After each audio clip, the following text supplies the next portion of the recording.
In this episode, I'm going to talk about soft life nursing, certain propaganda that I'm not falling for as a work from home nurse practitioner. Nursing doesn't have to be abusive. It doesn't have to be super stressful. You have to make nursing what you want it to be and what you really want in your life and the type of job and the stress level that you want to have. You don't have to be strung out, stressed out, having sleepless nights as a nurse. I understand it comes with certain territory, but if that's not what you want with yourself, come to the soft life nursing side. It's okay. So let's get into it. I just wanted to take a moment to show you my nails. Yes, I do my nails at home. These are by Beetles. I tried them for the first time. So let's get into some nail cam, period. If you guys like this, check out my showcase on TikTok shop, and I'm gonna also link this on my Amazon storefront. But yeah, just wanted to give y'all some nail cam real quick. And that's another perk with being a soft life nurse, working from home. I get to do my nails how I want to, however long, how sharp I want them, whatever designs I want. So have an opinion about that. Welcome to A Little Bit of Everything with Anoshah. In today's episode 3, we're going to be talking about soft life nursing and certain propaganda I'm not falling for as a nurse practitioner that works from home. A lot of people have so many harsh opinions about it, saying you're not a real nurse. I know other colleagues of mine and friends of mine that have certain soft life positions as a nurse or work from home. This episode is for every nurse that has been made to feel less than, for choosing peace, choosing purpose, and for choosing themselves when it comes to their happiness and well-being in their nursing profession, in their careers, in the jobs that they choose to possess. Nursing is not something, as you guys know, the typical stories, and I've had those moments too. Held my pee the whole shift. I didn't use the bathroom. I didn't eat. I'm stressed out. I can barely sleep before the night of my shift because I get so stressed out and I'm so scared to go in.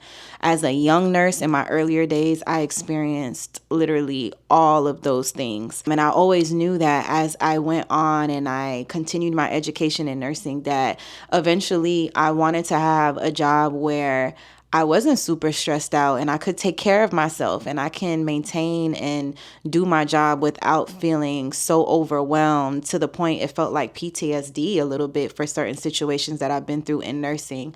So yeah, there's just certain shit. Yeah, we cuss on here. There's just certain shit that I'm not going for, propaganda I'm not going for as somebody who is working from home as a nurse practitioner, someone who is currently in aesthetic nursing. It's the future. Even in the beginning when I started aesthetic nursing, there were so many opinions, so much backlash, things that were said to me. And it's like, you got to get with it or get away from me. It's the future. It's up and coming. It's still evolving to this day. And put your opinions where the sun don't shine, because a lot of these people who are giving these opinions and this advice is not the one signing my check and not the one that's helping me pay my bills. So you should put your opinion where the sun doesn't shine, because we don't care over here in soft life nursing. We're okay. How are you? My lights are still on, right? Oh, okay, yeah. All right. Let's get into it. Okay, so for you guys that don't know or haven't watched my last episode of A Little Bit of Everything with Anoshah, where I talk about my nursing journey, I've been a nurse since I was 16 years old.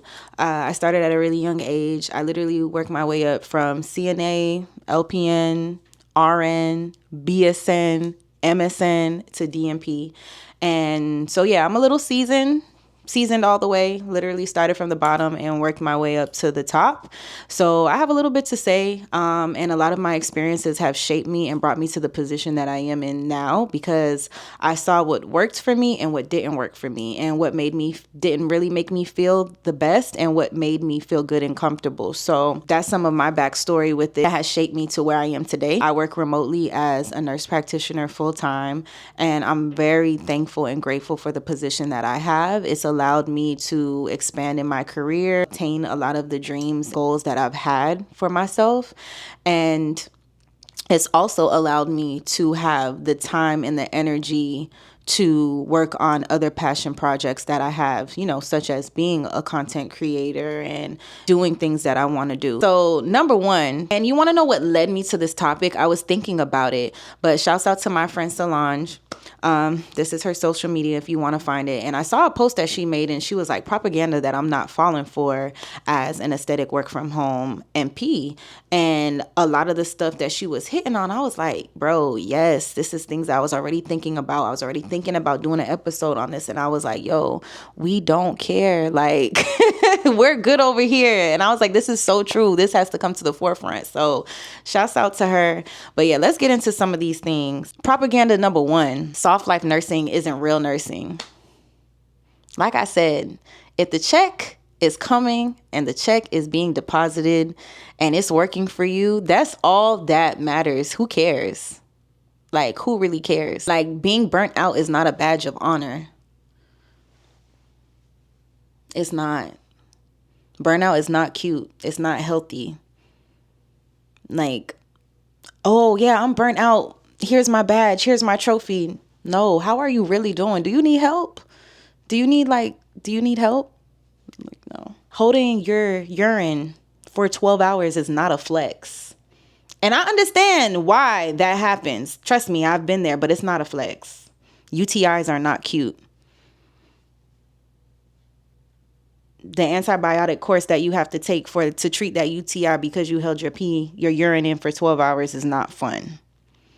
No, it's not a flex. Missing meals, crying in your car, bragging about it.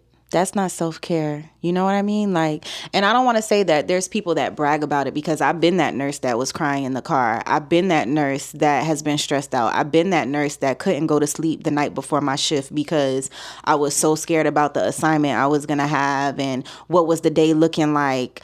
I was that nurse that sometimes that would miss her lunches and her meals and sometimes not even want to eat because I was so stressed out. I was the nurse that was pulling her hair out. I was the nurse that was picking her skin because she was so stressed out. I've been that, whether it was in a clinical setting for school or if it was because of my actual job. So this is not to pick on people like it's not a thing of honor, because no, there's nurses out there that are saving people's lives, literally, that have to, bring people down, that have patients that expire on their shift literally every day. People who are saving people, caring for people. These are heavy situations, and that's probably another topic to talk about another day. But a lot of nurses go through a lot of grief and PTSD from a lot of the assignments and the settings that they work in. So this is not anything to shit on people that go through that, but it's to let you know that from somebody that's experienced that's not something you have to do forever, especially when you're working in bedside or even when you're working in primary care. If it's something you're passionate about and you love to do, yes, but just know that if you feel like you're stuck, there are other avenues and ways that you can provide for yourself and make a living working in the nursing field without all of the extra stuff that basically affects your health. That's not good for you to be stressed out like that, to not be able to sleep, to be eating, to be in abusive, stressful situations with coworkers or management that don't really give a damn about you. It's not like that everywhere you go, but I know a lot of people, and I'm one of them, that have experienced that, where it's like, yo, this isn't healthy. This isn't good for me.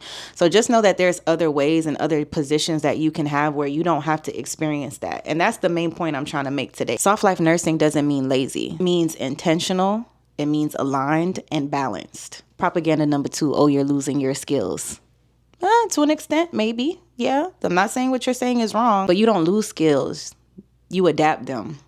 We don't tell teachers that they're losing their skill just because they're teaching a different subject. So what's the difference when it comes to nursing? And like I always say, it's always about the setting you're in and doing something repeatedly, repetitive, having a routine.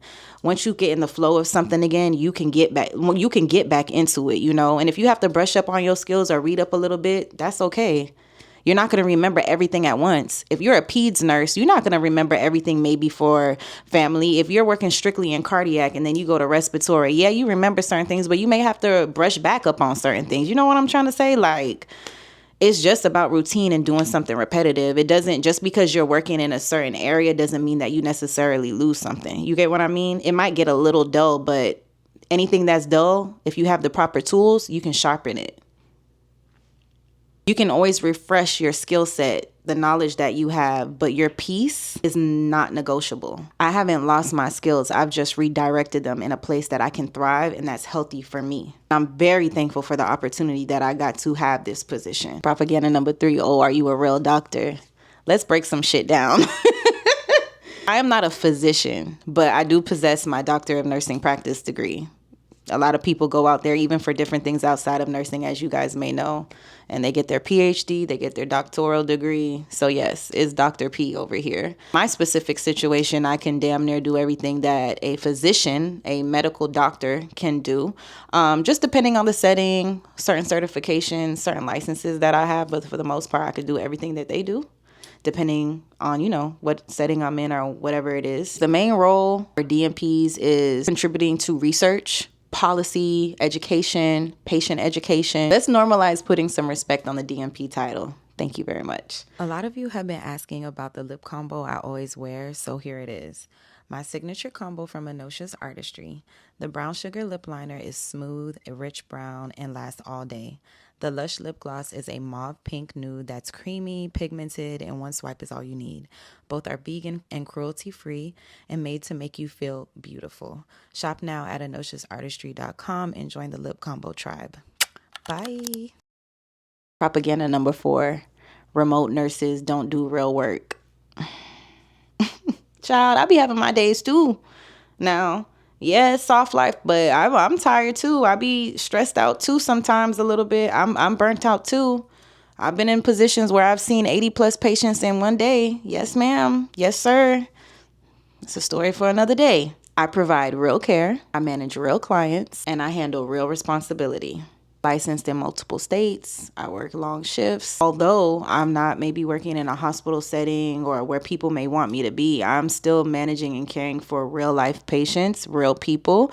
And it's up to me to make sure that they are in safe positions so they can have the procedures that they are interested in having. That's my role, and that's a big role. Just because, you work from home doesn't mean that your job is any less serious than any other job that is out there. Location doesn't define legitimacy. My nursing licenses do, Propaganda number 5, which I already kind of talked on. You have to stay in a clinical hospital setting for it to matter. Aesthetic nursing is still medical nursing. It's just specialized, just like any other specialty. You want to know what my hope is? And I know it's going to happen one day. And I wish I could work with a university and do this. This is what I would teach. Because I'm always like, maybe later in life I'll go to a university and teach. And mind you, you can have your master's and teach at a university, but they are going to always push you to get your doctoral degree. Just like how they always am pushing things up. Before you can work without your bachelor's, now mostly everywhere nationwide. Not everywhere, because I do know somebody that still doesn't have their baccalaureate degree and has a great job with just their associates as an RN. But I hope that aesthetic nursing, and if it's not already, I don't know, can turn into an elective class at universities.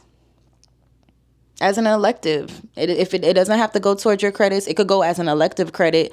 But if you're somebody that is in your grad program, I hope that one day that we can go in the direction where aesthetic nursing can be an elective class, and it can be aesthetic / a business class where it teaches you business, how to start your own brick and mortar or get your own studio, certain things about aesthetics, allowing nurses, MPs, whoever, to obtain certain certifications. So when they're done with the class, it's like, they're certified in this or they're certified in that, even if it's a post class after they're done with their licensing and whatnot. I think that would be cool. Depending on what state it is, because, certain states RNs can do treatments, but they may not be able to do the clearance portion, hence why I'm also working remotely for that specific reason in aesthetics, because there's certain states where RNs can do the treatments, but they can't medically clear. That's my hope one day. Sorry, got sidetracked. I know one day it'll be accepted a little bit more. I still educate, I still advocate, and I still protect my clients. I just do it a little differently. Yes, a lot of nurses want to leave bedside, rightfully so, and that's okay, because it's okay to expand and transition. That's what I did. Another thing that sucks is that why people don't like aesthetics also is you should age naturally. Fuck that. If you want to know why I chose aesthetics and why I like it, because I'm a big believer in that if you don't like something about yourself, change it. Now, Have I even been in positions as a provider where I've had to tell certain patients, like, hey, on a personal level, this is a little too much. You don't need any more filler. You don't need any more Botox. You take a break, give yourself a year, da-da-da-da-da. Yes, I will do that. I will tell patients that straight up when I was in the clinic. But if there's something that you don't like about yourself and you've maybe been picked on or you felt insecure, you're the person that has to wake up every day and look at yourself in the mirror. If you don't like it and you have the means to change it, do it. Life is too short. Be happy. Like, get it done. Have the surgery. Get the Botox. Get the filler. Do the fat loss procedures. Why not? It's your life to live. It's your decision. There's nothing wrong with anti-aging. Do I think it's beautiful to see people age gracefully? Yes, but anti-aging, doing things that are preventative, there's nothing wrong with that. It's just another form of self-care. If you don't want wrinkles, do Botox. It helps. It doesn't treat wrinkles, but it's going to help put you in a position where, and I say Botox, but neuromodulators, wrinkle relaxer.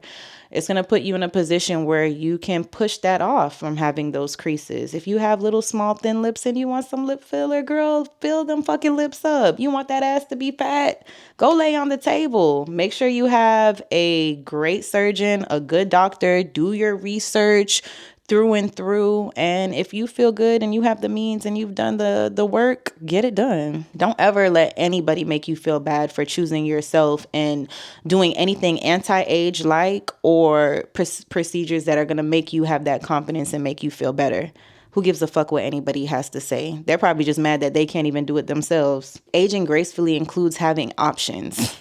A lot of people don't have options, and you are still going to age. You can't turn back the time.